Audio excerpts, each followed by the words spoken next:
Bonjour à toutes mesdames, j'espère que vous allez toutes très bien. Je suis extrêmement ravie de vous retrouver aujourd'hui pour une nouvelle vidéo.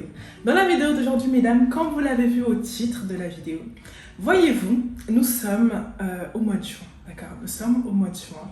Et ce mois de juin, ça a été un mois pour moi, beaucoup d'introspection. De manière générale, au mois de juin, je m'introspecte beaucoup parce qu'on a déjà fait la moitié de l'année.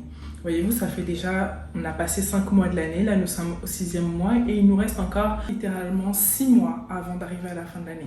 Et je pense que le mois de juin est un bon mois, en tout cas, bon, vous pouvez le faire à tous les mois de l'année, c'est bien de prendre un temps pour s'introspecter, d'accord? Mais particulièrement en ce mois de juin, j'ai vraiment pris le temps de m'introspecter, j'ai pris le temps de travailler sur moi-même et on finit jamais en réalité de travailler sur soi, de travailler sur sa personne, de travailler de telle sorte en fait à s'améliorer perpétuellement. D'accord, donc j'ai fait un peu un bilan, j'ai fait un petit peu un bilan mesdames de ces quelques conseils que j'aurais beaucoup, mais alors beaucoup aimé qu'on puisse me dire lorsque j'étais plus jeune, d'accord? Lorsque j'avais, allez, 20 ans, 21 ans, vous voyez ça, ce sont des âges qui, en fait, ce sont des âges vraiment charnières, d'accord? C'est vraiment un âge charnière lorsqu'on a 20 ans, 21 ans, etc. Parce que à ces âges-là, on est des jeunes adultes, d'accord? Vous savez, je vous l'ai déjà dit, moi, je suis partie de chez mes parents lorsque j'avais 19 ans, d'accord? Lorsque j'avais 19 ans, je suis partie de chez mes parents, etc. à cause de la fac. Donc ça, je pense que je vous en ai déjà parlé. En partant à la fac de droit, etc., j'ai quitté mes parents pour avoir un environnement à moi dans lequel je pouvais travailler, dans lequel je pouvais aller de l'avant. D'accord? Donc j'ai été confrontée à différentes réalités. Je n'ai pas forcément grandi dans un contexte où j'avais la proximité avec mes parents, de leur livrer mon cœur, de leur parler des difficultés que moi je pouvais avoir en tant que jeune fille de 19 ans, etc. Et ça, je pense que c'est aussi très culturel. Ça dépend vraiment des cultures. Mais en tout cas, moi, dans ma culture à moi, d'accord, ce n'est pas forcément l'éducation que j'ai reçue, d'accord? C'est pas forcément cette proximité-là que j'avais avec mes parents pour pouvoir leur dire, papa, maman, voilà, j'ai un petit crush. Enfin, bref. Je me suis introspectée et puis je me suis dit, je vais partager avec vous quelques conseils vraiment que j'aurais aimé connaître lorsque j'étais plus jeune, lorsque j'avais 19 ans, 20 ans, 21 ans, etc. Parce que je trouve que ce sont des âges qui sont vraiment très importants. C'est des âges où on apprend à se connaître. C'est des âges aussi où on fait beaucoup d'erreurs, malheureusement. C'est aussi un âge un petit peu crucial. Parfois, on a cette facilité à se comparer. Voyez, on va se comparer aux autres. Et on est tous humains, d'accord? C'est normal. Et on est tous confrontés en réalité aussi, surtout en tant que femme, jeune femme, aux mêmes défis, à des échelles différentes, à des proportions différentes, mais on est vraiment confrontés aux mêmes défis, d'accord? Et donc là, je me suis dit, on va discuter un peu entre femmes aujourd'hui et on va se donner quelques conseils, d'accord? Ces conseils que moi, j'aurais aimé savoir lorsque j'étais plus jeune. Le premier conseil, mesdames, qui est, je pense que c'est le conseil le plus important. Si je peux donner un seul conseil de tous les conseils que je vais vous citer, mesdames, c'est celui-ci. Parce que ça, c'est la base, ça, c'est la clé, c'est le socle de tout, d'accord? L'amour-propre est la clé, d'accord? L'amour-propre, mesdames, c'est la clé de tout ce que vous allez faire, de toutes vos relations interpersonnelles, etc. Mesdames, l'amour-propre doit être la clé. D'accord, vous devez apprendre à vous aimer. Mais quand je dis apprendre à vous aimer, mesdames, c'est pas une parole dans le vent. Parce que parfois on dit oui, il faut que tu puisses t'aimer avant d'aimer quelqu'un, etc. Mais je vous assure que c'est la réalité. Lorsque vous vous aimez pas, vous allez faire des choix qui ne vont pas être avantageux pour vous. D'accord? Vous êtes le personnage principal de votre vie. D'accord? Donc, tous les choix de vie que vous allez prendre dans votre vie, ça doit être premièrement par amour pour vous-même. D'accord? Parce que lorsque vous ne vous aimez pas ou lorsque vous ne vous aimez pas suffisamment, malheureusement, eh bien, vous savez, dans la vie est faite de relations. D'accord? La vie est littéralement faite de relations. Il y a des relations que Dieu envoie dans vos vies pour être une bénédiction. Et il y a d'autres types de relations aussi qui ne sont pas des bénédictions, mais qui sont des leçons. D'accord? Donc, quand une personne rentre dans votre vie, soit elle est une bénédiction que Dieu a envoyée dans votre vie pour vous bénir, pour vous apporter du plus, pour vous faire level up, d'accord? Soit une personne, quand elle rentre dans votre vie, soit elle vient pour être une leçon. Et donc, elle va vous apprendre quelque chose. Il n'y a personne qui rentre dans la vie de quelqu'un sans y avoir laissé quelque chose, d'accord? Toute personne que vous avez fait rentrer dans votre vie a laissé quelque chose, a laissé une trace de son passage, d'accord? Soit ça a été une bénédiction ou soit ça a été une leçon. D'accord? Maintenant, lorsque vous ne vous aimez pas ou pas suffisamment, lorsque vous n'avez pas pris le temps de travailler sur vous, d'apprendre à vous aimer tel que vous êtes, avec vos défauts, avec vos incapacités, avec votre passé, avec les mauvaises actions que vous avez posées dans le passé, avec avec tout ce que vous avez, avec le bagage que vous portez, tant que vous ne prenez pas le temps de faire la paix avec vous-même, d'accord? Vous avez certainement fait des erreurs, mais ces erreurs-là, vous n'êtes pas une erreur. Vous avez fait une erreur, vous avez fait peut-être des erreurs, mais maintenant, il faut aller de l'avant, d'accord? Et en fait, malheureusement, le problème avec les personnes qui ne s'aiment pas ou qui ne s'aiment pas suffisamment, c'est qu'elles vont faire passer les intérêts des autres avant leurs propres intérêts. Et ça, c'est une erreur fatale que vous pouvez faire, d'accord? L'amour-propre, c'est la base. L'amour-propre, c'est la clé. Parce que dès lors qu'une personne ne va pas honorer votre personne, ne va pas honorer la personne que vous êtes, vous allez la mettre à la porte. Pourquoi? À cause du respect, à cause de l'amour que vous vous portez. D'accord? Si une personne vient et ne respecte pas vos principes, vous allez vous séparer de cette personne. Combien de femmes, je parle des femmes parce que c'est les femmes qui pensent être les sauveuses de l'humanité, qui pensent qu'elles vont changer les hommes, qui pensent qu'elles vont changer le monde, etc. Mesdames, combien de femmes sont dans des relations toxiques? Pour moi, je vais être très claire avec vous. Je considère qu'une personne qui est dans une relation toxique, c'est qu'elle n'a pas suffisamment d'amour propre pour sortir de cette relation. Une personne qui est dans une relation toxique, c'est qu'elle aime être dans cette relation toxique. D'accord? Parce que parfois, on aime un petit peu se victimiser. On aime se faire passer pour la victime de la situation. Être en couple avec une personne, c'est un choix. Personne ne te force à être en couple avec une personne que tu sais pertinemment que cette personne te fait du mal, mais que tu continues à rester avec cette personne parce que tu penses l'aimer. D'accord? Cet amour n'est pas un amour. Le véritable amour te respectera. Le véritable amour respectera et honorera la personne que tu es. D'accord? Et le véritable amour, il commence d'abord par soi-même. Lorsque vous vous aimez, mais vraiment, mesdames, c'est tellement la base. C'est tellement, mais tellement, tellement le B à bas. D'accord? Lorsque vous vous aimez, il y a certaines personnes que vous ne pourrez même pas faire rentrer dans votre vie. Lorsque vous aimez réellement, mesdames, il y a certaines personnes que dès lors qu'elles vont franchir votre ligne rouge, votre ligne infranchissable, vous allez la mettre dehors, d'accord? La mettre dehors parce que vous vous aimez, parce que vous vous respectez, parce que vous savez que vous méritez mieux que ce que cette personne a à vous offrir actuellement. Vous savez que ce que cette personne vous offre sur le moment présent, c'est pas à votre juste valeur, d'accord? Donc, mesdames, vraiment, l'amour-propre, je pense que c'est vraiment le conseil que j'aurais vraiment aimé qu'on me donne. Mais s'il y a un conseil que j'aurais réellement aimé qu'on me donne, c'est celui-ci. Parce que je pense que c'est vraiment juste la base de toute chose. Vous voyez, moi j'ai grandi, personne ne m'a vraiment jamais dit je t'aime, etc. D'accord?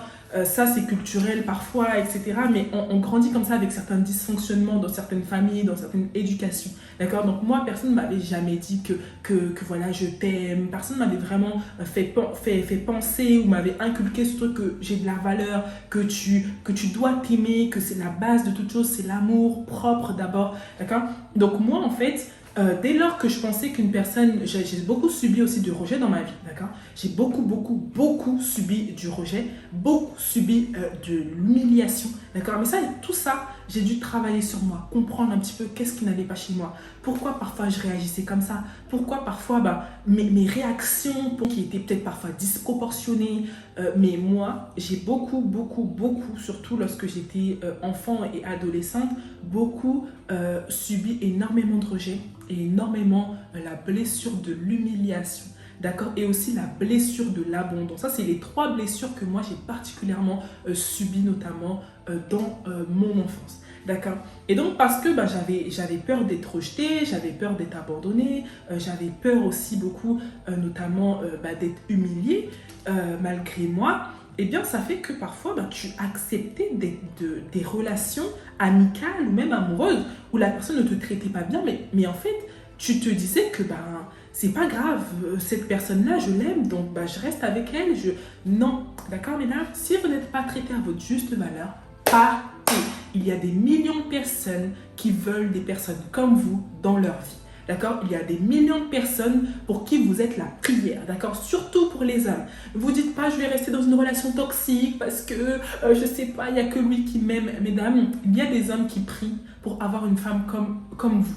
D'accord? Il y a des hommes qui se mettent à genoux devant Dieu pour prier pour avoir une bonne femme avec un bon cœur comme vous. Donc ne laissez pas, un microbe comme un mec qui vous traite mal, venir vous faire croire que vous n'avez pas de valeur, venir en fait enlever toute forme d'amour-propre que vous pouvez avoir pour vous-même. D'accord? L'amour-propre, mesdames, c'est la base. Mais ça, je pourrais parler de ça pendant des heures parce qu'il y a tellement de choses à dire, mesdames. C'est incroyable. Le second conseil, mesdames, que je peux vous donner et que j'aurais beaucoup aimé qu'on me le dise plus tôt, d'accord, c'est celui-ci. Votre esprit, il sait tout et il a la capacité de tout discerner, d'accord. Quand je parle d'esprit, je parle de votre être intérieur, d'accord, de la personne que vous êtes au-dedans de vous. Elle a la capacité de tout discerner. Votre esprit, votre cœur, votre âme, appelez ça comme vous voulez, mais votre être intérieur a la capacité de tout discerner et en réalité, il sait tout. D'accord? Il sait tout. Vous savez, je pense sincèrement que parfois, dans la vie, on se retrouve nous-mêmes dans certaines situations juste parce qu'on n'a pas voulu faire confiance à notre instinct. D'accord? Moi, je pense sincèrement que l'instinct est une capacité, une aptitude que l'homme a et qui est finalement comme un sixième sens. D'accord? Un sixième sens qui nous permet vraiment de discerner les choses. Et parfois, vous savez, lorsqu'on rencontre quelqu'un, en réalité, on sait, d'accord? On sait. On sait si une relation va fonctionner ou pas. Pour la plupart du temps, pour beaucoup de personnes, beaucoup de femmes notamment, qui vont faire rentrer des hommes dans leur vie, et en réalité, vous aviez vu dès le départ que cette personne-là, ça n'allait pas forcément être quelqu'un de bien pour vous. Vous saviez dès le départ qu'il y avait quelque chose en vous qui vous disait ça. J'ai des doutes. Red flag, d'accord? Red flag. Mais vous vous êtes dit, mais non, mais peut-être que ça va pas, mais ça, j'aime bien chez lui, ou ça, j'aime bien, etc., chez cette personne, etc. Et vous n'avez pas fait confiance à votre instinct. Vous avez enterré vous-même les red flags que vous voyez. Vous avez enterré vous-même cette voix intérieure qui est en vous et qui en réalité vous alerte de tout, qui en réalité vous alerte au sujet des choses qui peuvent ne pas être bonnes pour vous. Mais comme parfois, on se dit, non, je veux quand même essayer, voir jusqu'à où ça va me mener, et bien vous voyez que lorsque vous n'écoutez pas votre voix intérieure, et bien souvent ça ne vous mène pas bien loin. En tout cas, ça ne vous mène pas où est-ce que vous souhaitez aller. D'accord? Et donc, je crois sincèrement, mesdames, que votre instinct, votre être intérieur, il faut vraiment qu'on puisse apprendre davantage à l'écouter. D'accord? À être un petit peu plus alerte sur cette voix intérieure qui va nous alerter. Cette voix intérieure qui va vous dire, fais un peu plus attention à ce détail-là. Regarde un peu ça chez cette personne. Regarde un petit peu plus ça chez cette personne. Ça, tu as vu ça. La vie t'a montré ce détail précis chez cette personne.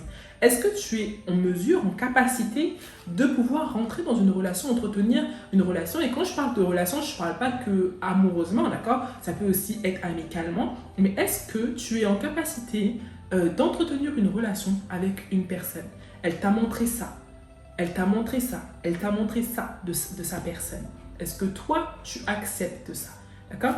Et si jamais toi, tu veux accepter ça, après, effectivement, il faudra juste vivre avec. Et ça sera juste de ta propre faute. D'accord? Ça sera juste de ta propre faute. Si la relation, elle échoue, si la relation, elle ne fonctionne pas, si la relation, la personne te montre finalement son vrai visage, sache qu'elle t'avait dès le départ montré son vrai visage. D'accord? Et même si dès le départ, elle ne t'avait pas montré son véritable visage, il y a toujours des signes précurseurs. L'intuition ne ment pas, d'accord? On peut se tromper, mais l'intuition en général vise toujours très très juste. Troisième conseil, mesdames, que je peux vous donner, c'est celui-ci. Sachez, mesdames, que les gens, ils vous traiteront toujours, d'accord? Retenez bien, toujours en accord avec le degré de respect que vous avez pour vous-même, d'accord? Les gens vous traiteront toujours en accord avec le degré de respect que vous avez pour vous-même. Sachez qu'un faible respect pour votre personne, un faible respect envers vous-même entraînera forcément un faible respect que les autres auront vis-à-vis de votre personne. Lorsque vous vous respectez, mesdames, sachez que les autres seront obligés de vous respecter. Et combien même un d'entre eux, en tout cas le plus courageux d'entre eux, essaierait de vous manquer délibérément du respect, mesdames, eh bien, parce que vous avez assez d'amour-propre, encore une fois, pour vous-même et assez, du coup, de respect envers votre propre personne, eh bien, vous allez tout de suite le remettre à sa place. Et je pense qu'il n'osera plus jouer les apprentis aventuriers, une personne qui cherchera à vous manquer de respect. D'accord? Donc, sachez que, mesdames, les gens, d'accord, ils vous traiteront toujours en accord avec le degré de respect que vous avez pour vous-même. Les gens, en réalité, ce qu'ils font, c'est qu'ils vous testent. D'accord? Les gens vous testent. Les gens sont constamment en train de vous tester. Voyez-vous, c'est un petit peu comme un enfant. Vous voyez, moi, je suis tata. Je suis tata depuis 1 an de mon petit neveu qui s'appelle Liam, qui est tellement beau et tellement mignon, etc. et tellement innocent aussi. Et voyez-vous, les enfants, arrivés à un certain âge, ils commencent à tester leurs parents. Ils commencent à tester les limites de leurs parents. Ils commencent à tester, est-ce que si je fais ça, est-ce que papa, maman va réagir? S'il ne réagit pas, on va se dire, oh, ok, tranquille, bah, je peux continuer ce que je fais. D'accord? Et bien, c'est exactement pareil pour les adultes. En fait, les adultes sont un peu comme des enfants aussi. C'est que les adultes sont constamment en train de vous tester. D'accord? Les gens vous testent. Les gens vont vous manquer de respect. Et ils vont voir comment est-ce que vous allez réagir. D'accord? Si vous laissez passer ce manque de respect-là 1 fois, 2 fois, c'est mort dans le game. Sachez que cette personne vous manquera de respect éternellement. Jusqu'à ce que vous allez vous réveiller et puis remettre cette personne à sa place. Les gens, ils testeront vos limites, d'accord? Ils testeront vos limites. Ils testeront en réalité jusqu'à où, en fait, est-ce que vous êtes capable de supporter leurs sottises, leurs idioties, leur manque de respect. D'accord? Les gens, ils vont constamment essayer de vous tester, constamment essayer de voir jusqu'à où ils peuvent pousser le bouchon. D'accord?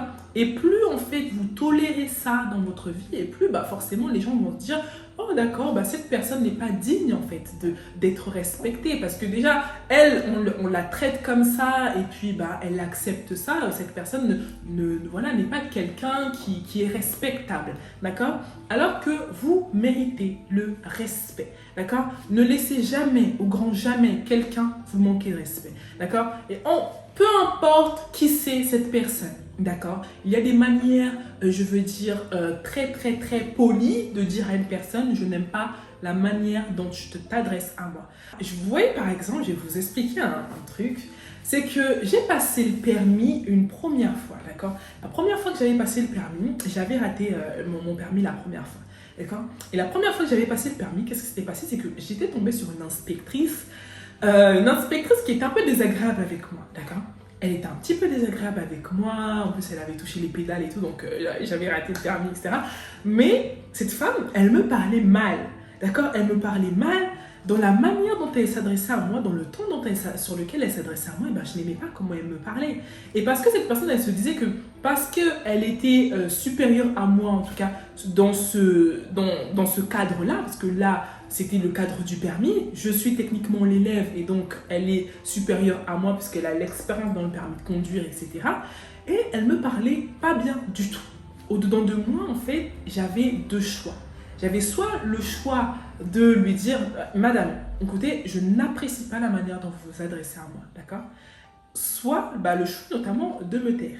Et le choix de me taire, et puis à ce moment-là, je me disais « Oui, mais si je lui dis qu'elle me manque de respect, après, elle ne va pas me donner le permis. » Vous n'avez pas à laisser quelqu'un vous manquer de respect. Même si vous n'allez pas avoir le permis, c'est pas grave.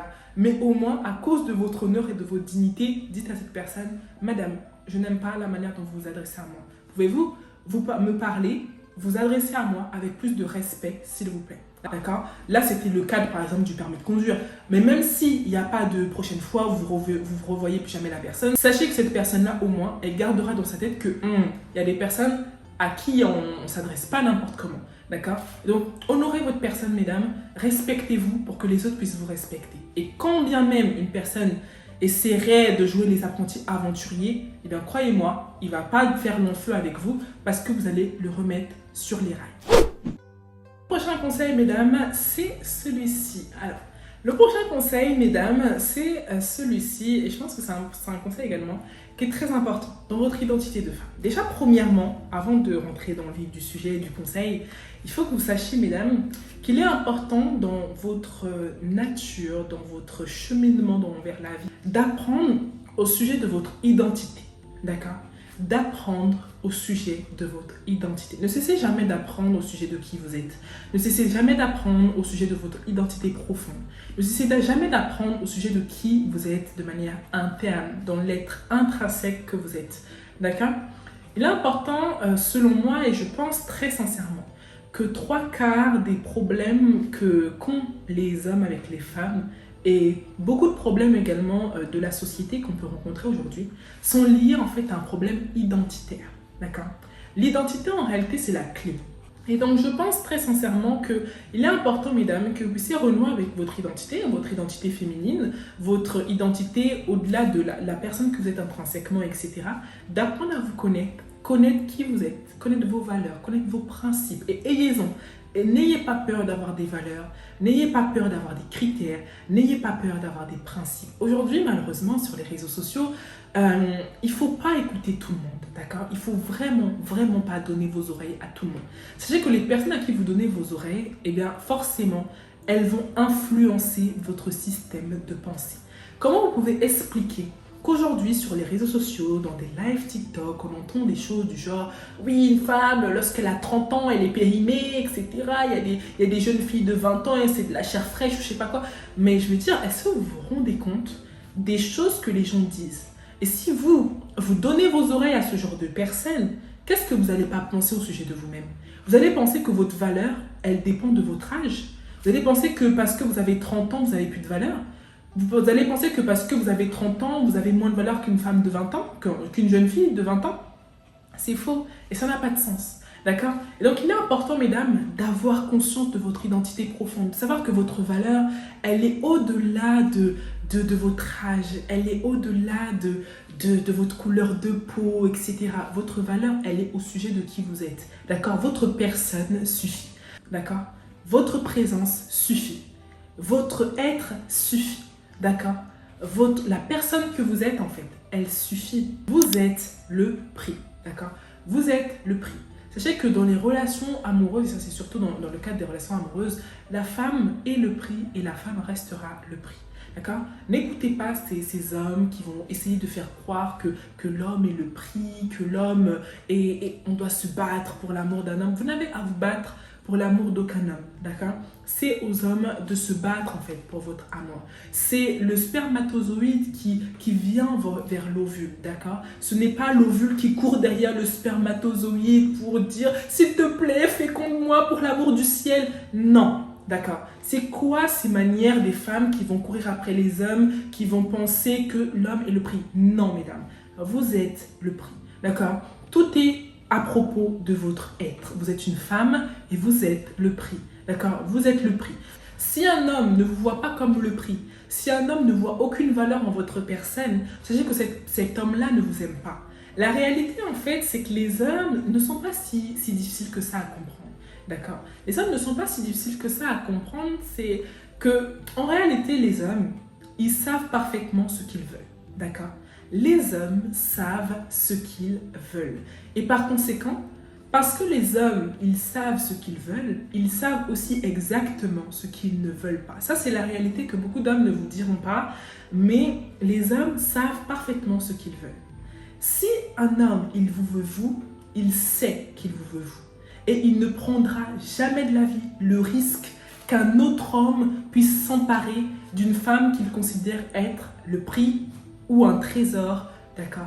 Lorsqu'on tombe sur quelque chose qui a de la valeur à nos yeux, on veut à tout prix conserver cette femme. On veut à tout prix avoir pour soi ce trésor-là. On ne prendra jamais le risque qu'une autre personne puisse venir découvrir ce trésor et puisse venir s'emparer de ce trésor.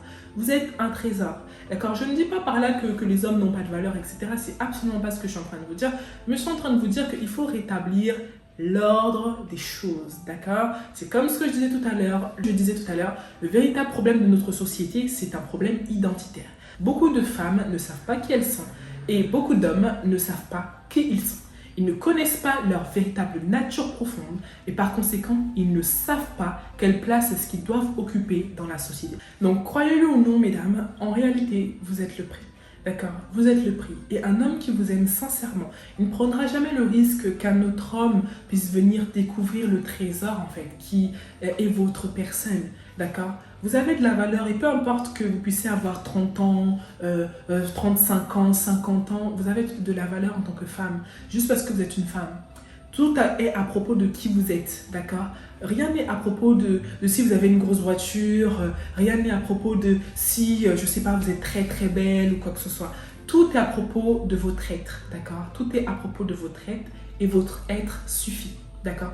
Travaillez sur vous, travaillez de sorte à être la meilleure version de vous-même. Travaillez de sorte à réellement connaître votre identité profonde, d'accord? Et quand vous allez connaître votre identité profonde, vous serez parfaitement aligné en fait avec qui vous êtes vraiment, d'accord? Et ça, je pense que c'est vraiment la base. Mais rappelez-vous que vous êtes le prix et que vous avez de la valeur. Et que votre valeur, elle n'est pas à propos de votre âge, elle n'est pas à propos de votre couleur de peau, elle n'est pas à propos de votre taille, elle n'est pas à propos de votre morphologie, si vous êtes ronde, si vous êtes mince, etc. D'accord? Tout est à propos de qui vous êtes, de votre être. Rien n'est à propos de ce que vous avez, de vos biens matériels, de si vous êtes une femme indépendante. Tout est à propos de votre être. Donc vous êtes le prix, mesdames, d'accord? N'écoutez pas ces hommes red pill qui vont vous dire « Oui, la femme, à 30 ans, elle est périmée, je sais pas quoi. » Ces hommes, en réalité, c'est que ce sont des hommes complexés. Quand on regarde bien ces genres d'hommes qui vont parler comme ça, ce sont des hommes qui sont complexés. Ce sont des hommes, en fait, qui sont complexés et qui veulent, en fait, mettre leurs complexes sur vous, qui veulent vous rabaisser, qui veulent faire croire à la femme qu'elle n'a pas de valeur passé un certain âge. Qu'après un certain âge, elle est moins fertile, elle est moins belle, elle est moins en forme et qu'elle n'est plus à son prime et que du coup, elle a moins de valeur et que sa valeur baisse sur le marché. Ça, ce n'est pas vrai. D'accord? Ne pensez pas que parce que vous avez 30 ans que vous n'avez plus de valeur, quoi que ce soit. C'est faux.